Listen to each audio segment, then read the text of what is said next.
নমস্কার বন্ধুরা, জ্যোৎস্নার ইতিকথায় আইটি নতুন পর্বে তোমাদের সকলকে স্বাগত জানাই। বন্ধুরা, আজকের পর্বে আমরা জানব অন্নপূর্ণা পুজোর অর্থাৎ মা অন্নপূর্ণার কাছে কেন মহাদেব হাত পেতেছিলেন, কীভাবে এই পুজো অর্থাৎ অন্নপূর্ণা পুজো শুরু হয়েছিল, এই সব বিস্তারিত আলোচনা করব আজকের পর্বে। আজকে পর্বটি যদি তোমাদের ভালো লাগে অবশ্যই শেয়ার করে দিও, লাইক করে দিও, আর পাশে রাখা বেল আইকনটিকে প্রেস করে রেখো যাতে পরবর্তী ভিডিও নোটিফিকেশন সবার আগে তোমাদের কাছে পৌঁছে যেতে পারে। এবছর অন্নপূর্ণা পুজো 16ই এপ্রিল 2024 মঙ্গলবার উদযাপিত হবে। তার পরের দিনই তো রামনবমী, তাই বাংলার ঘরে ঘরে বাসন্তী পুজোর অষ্টমী তিথিতে পূজিত হয় মা অন্নপূর্ণা বা অন্নদা। কিন্তু অনেকেই জানে না কেন শিব ঠাকুর অর্থাৎ মহাদেব অন্নপূর্ণার কাছে হাত পেতেছিলেন।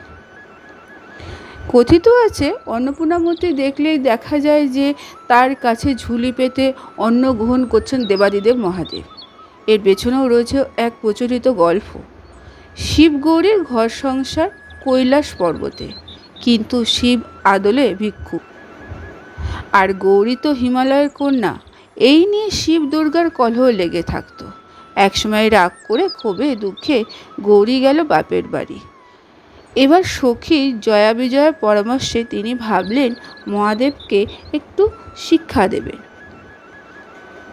করলেন কি জানো, দেবী জগতের সমস্ত অন্ন হরণ করে নিলেন।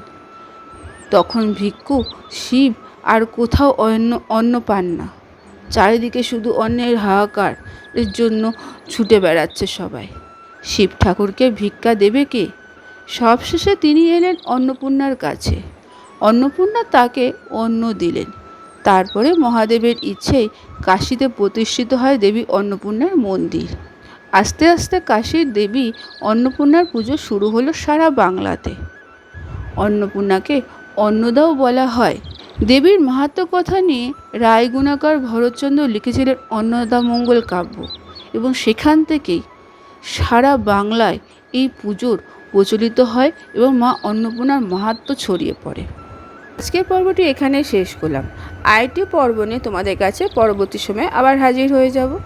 ততক্ষণ তোমরা ভালো থাকো, অপরকে ভালো রাখতে সাহায্য করো।